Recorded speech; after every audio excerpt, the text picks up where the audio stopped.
temporada de furacões está só começando e poderá ficar ainda pior. Este foi o alerta recebido pelo presidente George W. Bush no dia 2 de agosto. O principal centro de meteorologia dos Estados Unidos avisou também que entre a terceira e a última semana do mês, uma tempestade muito intensa atingiria o país. O governo americano teve exatos 40 dias para se preparar, mas demorou a reagir diante da fúria do Katrina. Esse inimigo não tinha rosto, mas nos olhos do povo, às vésperas de mais um 11 de setembro, deixaria de novo a marca do terror. Será que a tragédia poderia ter sido evitada? Por que a ajuda demorou a chegar? No meio do desespero, solidariedade. E ao encarar o futuro, dúvidas. A reconstrução é possível? Até que ponto o homem intensifica a fúria da natureza? Perguntas que começam a ser respondidas a partir de agora no especial Katrina, Fúria e Tragédia.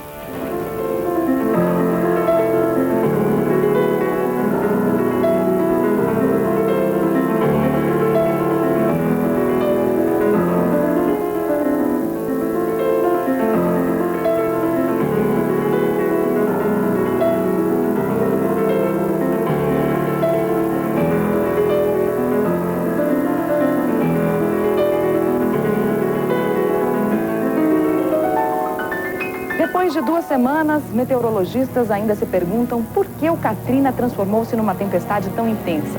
Uma das hipóteses é de que no caminho até a costa da Louisiana tem incorporado os restos de um outro furacão, o Irene. As áreas de instabilidade se aglomeraram formando uma grande nuvem de tempestade que nasceu perto da costa da África. Uma onda mais quente na costa da África. Era o começo de agosto. No meio do Atlântico, o calor esquentou a superfície do oceano. O ar mais leve evaporou, formando uma área de baixa pressão. Foi neste momento que os meteorologistas chamaram este sistema de depressão tropical. A depressão tropical ganhou força perto das Bahamas e transformou-se numa enorme nuvem que provocava temporais e raios por onde passava. No caminho em direção à Flórida, o que já era uma tempestade tropical virou um furacão chamado Katrina. Katrina atingiu o sudeste da Flórida, a mesma região que em 1992 tinha sido devastada por outro furacão, um dos mais intensos da história americana, o Andrew. Mas ao chegar à costa, o Katrina parecia ter pouca semelhança com o Andrew.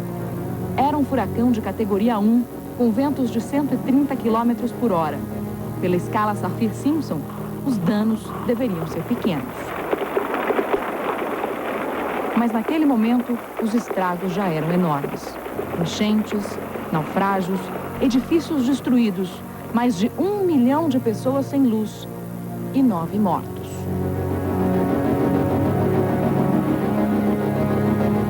O que ninguém imaginava era que o caminho da destruição estava só começando. O furacão enganou os meteorologistas. No dia 25 de agosto, a rota que o Centro Nacional de Furacões dos Estados Unidos tinha traçado para o Katrina era bem diferente do que realmente aconteceu. Depois de cruzar a Flórida, estava previsto que a tempestade seguiria para norte, contornando o estado e perdendo força. O governo americano, naquele momento, pedia que moradores da península acompanhassem os alertas sobre o Katrina. A mais de 1.000 quilômetros dali, uma cidade parecia estar longe do perigo e vivia a rotina de capital do jazz.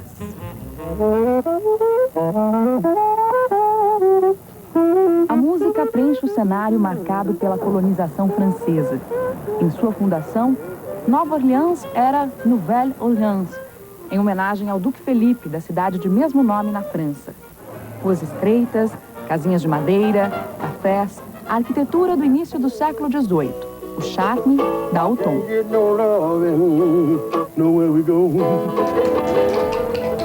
A cidade de Alma Negra cultiva gerações de artistas.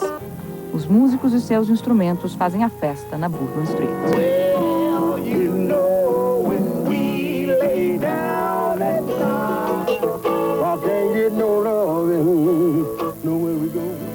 No fim de semana, o imprevisto, o drible do furacão Katrina.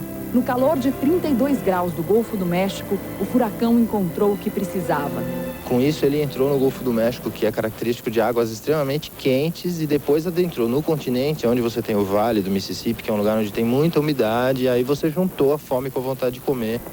No céu, as fotos feitas por um piloto do Centro de Previsão do Tempo dos Estados Unidos mostravam a parede de nuvens ao redor do olho da tempestade. Katrina havia atingido a categoria 5, a maior na escala dos furacões. Tinha rajadas de vento de 250 km por hora e o poder de provocar enchentes com mais de 5 metros de água. No chão instável de uma cidade construída à margem de pântanos e abaixo do nível do mar, 1 milhão de moradores recebiam o aviso. Estavam 36 horas para abandonar Nova Orleans. 80% da população obedeceu a ordem de retirada e conseguiu escapar. Mas muita gente não queria sair de casa. Ainda achava que o choque do Katrina não seria diferente do de outros furacões que todo ano passam por ali. Alguns moradores reforçaram portas e janelas. 10 mil pessoas não tinham para onde fugir e lotaram o gigante Superdome.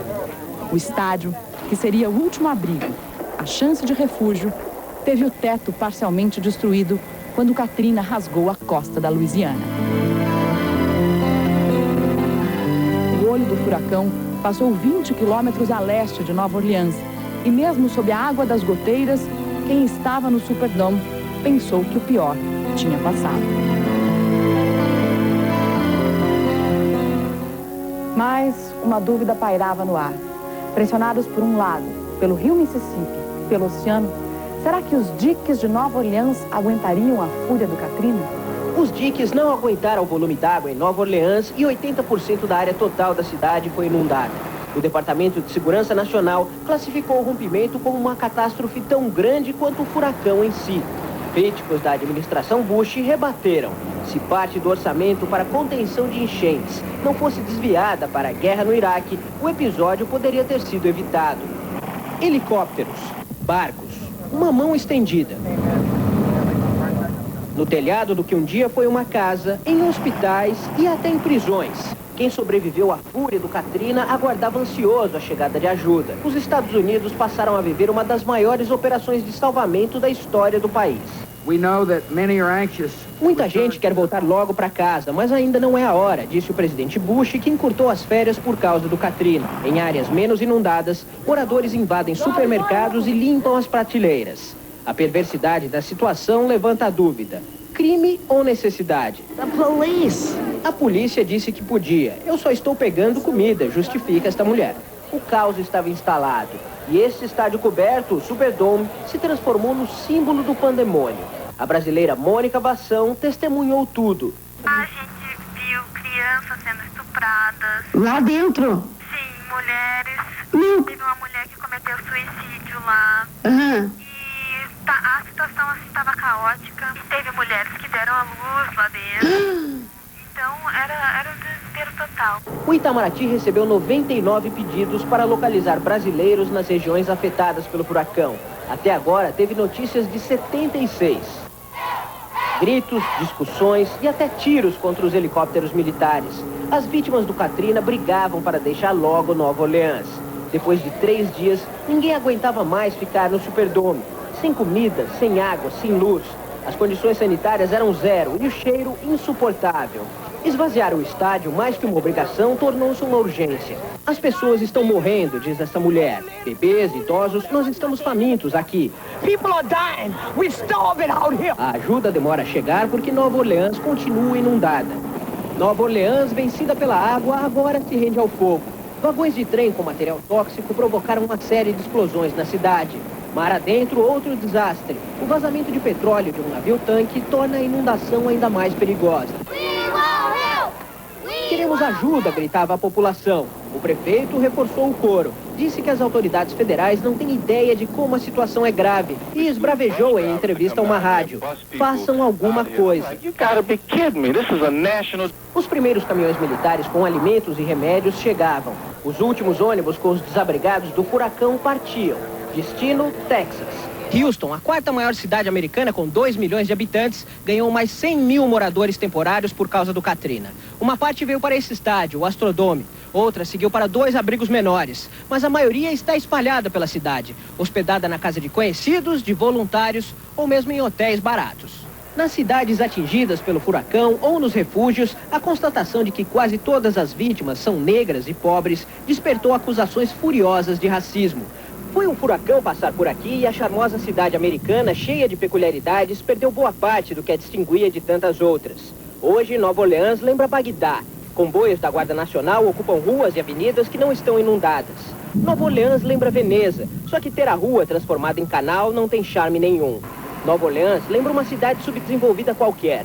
O abastecimento está todo comprometido. A água foi contaminada pelo vazamento de gasolina, esgoto e pelos cadáveres.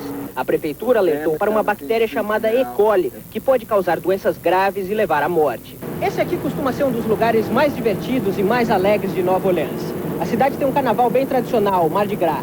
Aqueles balcões funcionam como camarotes, são o melhor lugar da festa. Há exatamente 8 dias, o quarteirão francês vive uma longa e triste quarta-feira de cinzas. Uma semana de vigília e silêncio. É triste, diz o morador. Você vê tudo vazio assim, sem toda aquela gente nas ruas, não parece a mesma cidade. A menos de 1 quilômetro dali, outra transformação. A estação rodoviária virou presídio. O administrador Burke nos mostra as instalações da mini penitenciária.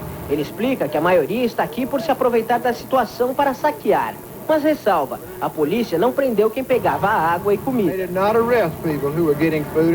Esse arquiteto veio ver como estava a casa dele depois do furacão e já seguia a ordem de ir embora. Podia estar bem pior, ele diz. O resto da população se pergunta, será que podia? Por que, mesmo sabendo que correm riscos, as pessoas insistem em não sair de casa? Que países do mundo estão na mira da natureza? E o Brasil, depois do Catarina? Será que entramos definitivamente na rota dos furacões? Já já, no especial Katrina, Fúria e Tragédia.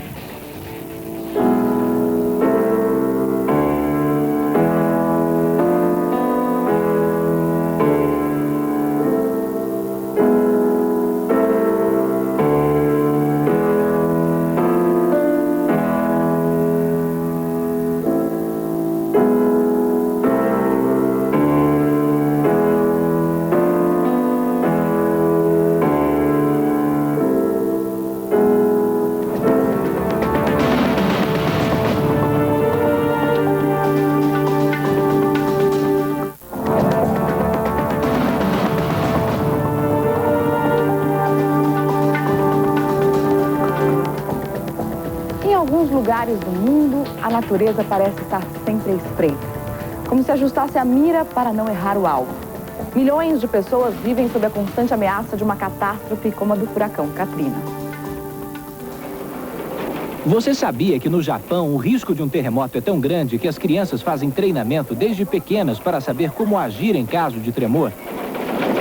Você sabia que tem gente que diz que o México desprezou a Califórnia por saber que o estado está no meio de 7 fendas subterrâneas? As áreas de maior risco onde acontecem os terremotos são nas bordas das placas tectônicas, porque a Terra ela é formada como se fosse uma bola e cada gomo seria uma placa tectônica. Na bola, os gomos são fixos e na Terra não. Essas placas, elas se movem. Você moraria no encontro destas placas? Não, para que se aventurar? O tsunami também é mais comum do que parece. Desde 1992, 17 foram registrados no planeta, normalmente estimulados pela erupção de vulcões e por deslizamentos de terra. Mas há catástrofes que são totalmente imprevisíveis. Até hoje, alguns tornados que se formam rapidamente intrigam meteorologistas. Também não há como saber aonde vai cair o próximo meteorito, se tivermos sorte em algum outro planeta. Se não, só nos resta simular cenários de risco. Dizer de antemão o que vai acontecer, como vai acontecer, quando vai acontecer, a intensidade desse mal que pode atingir uma dada comunidade. E diante do perigo, qual o melhor lugar para se manter protegido? Já morei num lugar por 7 anos que a gente tinha terremoto constantemente. Mexeu muito comigo. Hoje, se eu tiver que escolher, eu não moraria. Imagine construir um lar, uma vida, e um dia acordar e ser obrigado a abandonar a própria casa. Isso se ainda estivesse de pé. Além de enfrentar a tragédia, as vítimas do Katrina têm um outro inimigo pela frente, o futuro.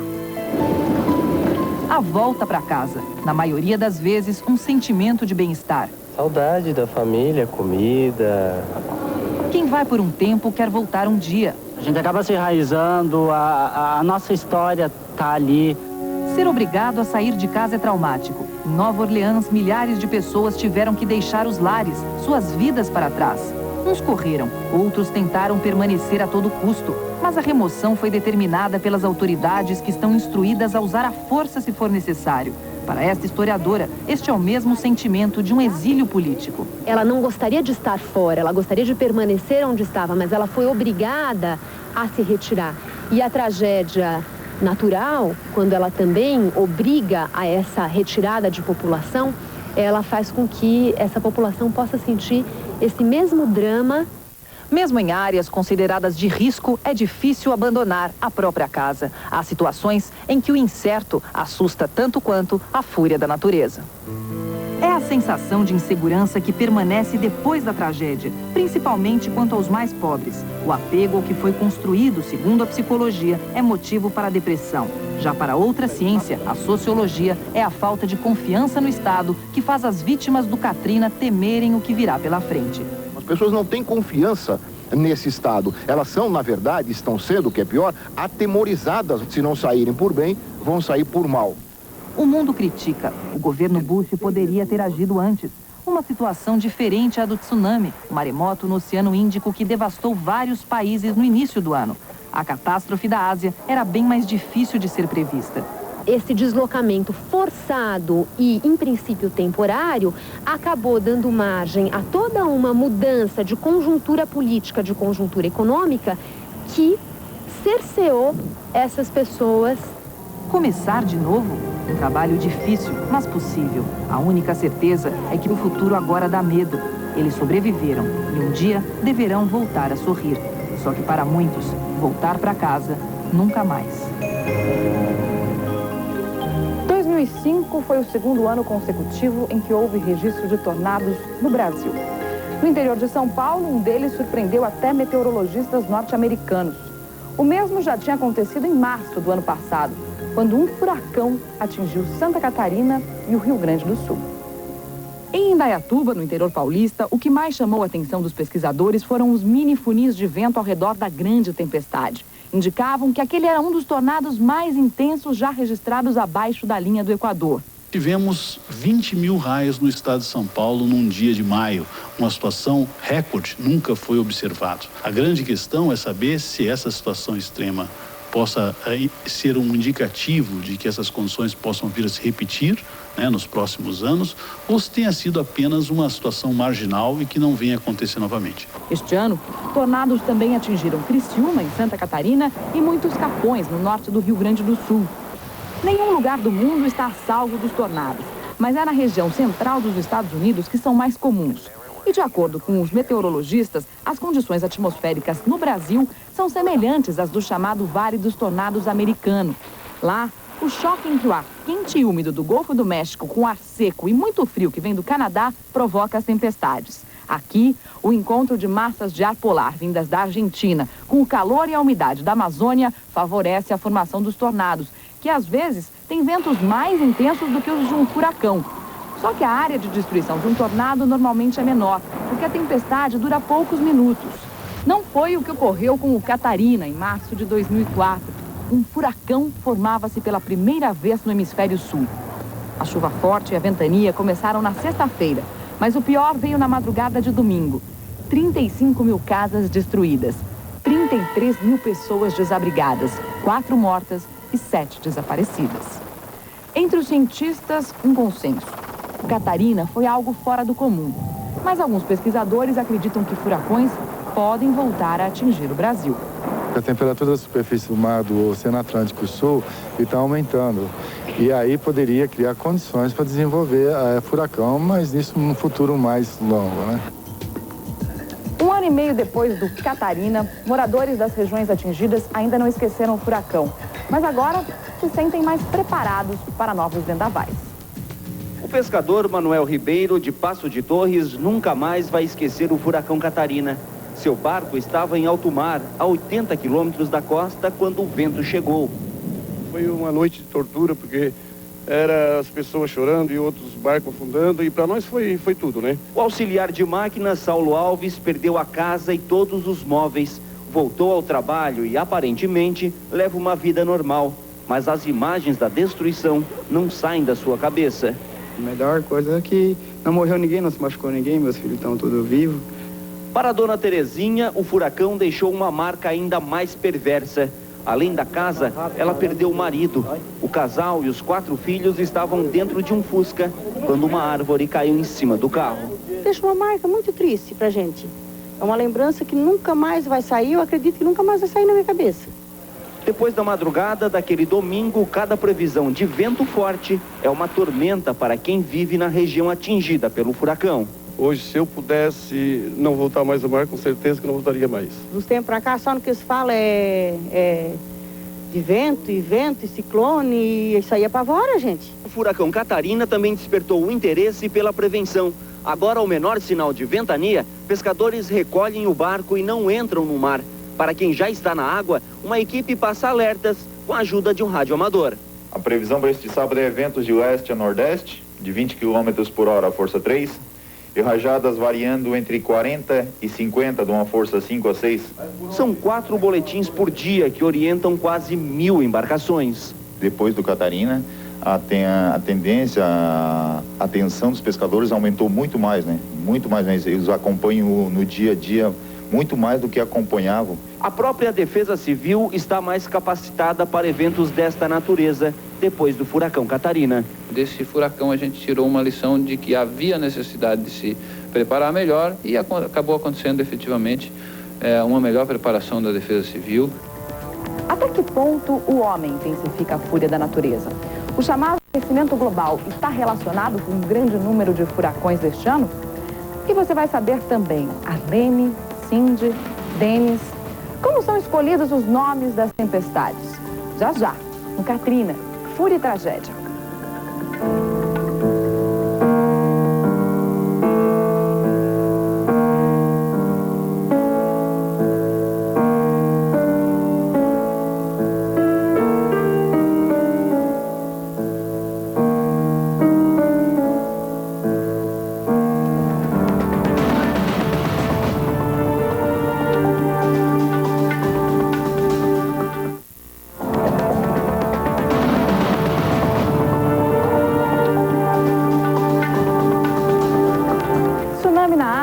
Furacão nos Estados Unidos, incêndios florestais na Europa, tufão na China e ciclones no Brasil. Desastres naturais ou reação do planeta à destruição provocada pelo homem? São tragédias naturais. Só que quando você pega uma cidade como New Orleans, que tem um dique que faz com que a cidade fique abaixo do nível do mar, está sujeito a romper o dique e aconteceu o que aconteceu. O mundo, depois da Revolução Industrial, no final do século XIX, passou pela mais rápida e impressionante transformação provocada pelo homem. Foram inventados carros, aviões, foguetes. O crescimento das cidades mudou o padrão de vida. O homem passou a viver mais, passou também a exigir cada vez mais recursos naturais do planeta e passou a poluir mais a Terra. O planeta ficou mais quente. O gás carbônico, os gases estufa, que saem das chaminés das fábricas, dos escapamentos dos carros, provocam o aquecimento global. Países como os Estados Unidos se negam a assinar um tratado para reduzir a emissão de gases, conhecido como Protocolo de Kyoto. Tem medo de brecar o ritmo do progresso. Na Antártica, no polo sul do planeta, os efeitos do aquecimento global são visíveis. A temperatura aumentou 2 graus nos últimos 50 anos, segundo uma recente pesquisa publicada na revista Science. As geleiras estão derretendo e soltando imensas placas de gelo. A ação do homem é responsável também por buracos na camada de ozônio, pela destruição de florestas, pela poluição de cidades. Mas até que ponto tudo isso que o homem está fazendo intensifica a força de furacões como Katrina, que destruiu a cidade de Nova Orleans? A quantidade de furacões que ocorrem durante o ano tem diminuído, mas os furacões mais intensos estão aumentando. Então isso já é um reflexo das mudanças climáticas que estão mostrando. A tragédia de Nova Orleans mostra como o homem pode ajudar a destruir o que construiu com a falta de planejamento no dia a dia. Desde o Katrina, os jornais americanos cobram as autoridades que permitiram que a expansão imobiliária destruísse várias ilhotas que serviam de barreira ao longo da costa de Nova Orleans. Sem elas, a cidade ficou ainda mais indefesa à fúria do furacão Katrina. 9 em cada 10 pesquisadores acham que o aquecimento global está relacionado à intensa temporada de furacões deste ano. Mas, para alguns meteorologistas, é uma fase do planeta. Uma espécie de ciclo que se repete faz muito tempo. Primeiro vieram as tempestades tropicais, com ventos de até 120 km por hora. No dia 8 de junho, a Arlene começava a cruzar o Golfo do México. Depois viriam Brett, Cindy e Dennis, o primeiro furacão propriamente dito. Dennis matou pelo menos 40 pessoas no Haiti e 16 em Cuba. Logo na sequência, o segundo, Emily. Este atingiu em cheio Cancún, no México. Mal o Emily havia se afastado, outra sequência de tempestades. Franklin, Gert, Harvey e mais um furacão, o Irene. Mas esse ficou só no oceano. A tempestade José também não causou muito estrago. E no mesmo dia que perdeu força, aparecia Katrina. O quarto furacão da temporada. O segundo com nome de mulher. E olha que já tinha sido batizado mesmo antes de nascer. Nomes de furacões devem ser curtos, fáceis de falar e de escrever. Isso ajuda a evitar confusões na hora dos alertas. O Centro Nacional de Furacões dos Estados Unidos tem 6 listas prontas com nomes de tempestades. Até 1979, todos eram de mulher, mas agora seguem a ordem alfabética e são alternadamente masculinos e femininos. Quando um furacão provoca muito estrago, o nome dele é retirado para sempre das listas. É o que deve acontecer com Katrina. Normalmente, de junho a novembro, a contagem para na letra I. Este ano, já estamos no O. O Ofélia continua perto da Flórida. Para este pesquisador, além do aquecimento global, o planeta vive um ciclo que independe da ação do homem. Existe uma variabilidade natural que está relacionada com os ingredientes. Como se fosse um ciclo. Exatamente, como se fosse um ciclo dia-noite, verão e inverno. Quer dizer, você vai imaginando ciclos cada vez mais longos. E aí você chega em ciclo de ano, você chega em ciclo de década. A gente não sabe como que essas variações naturais e como que as influências do homem podem interagir. Seja por uma ou por outra razão, o que acontece se o alfabeto terminar antes da temporada? Neste caso, há uma lista de emergência, só com nomes de letras gregas. Os furacões passam a ser chamados de alfa, beta, gama. Claro, esperamos que isso não aconteça.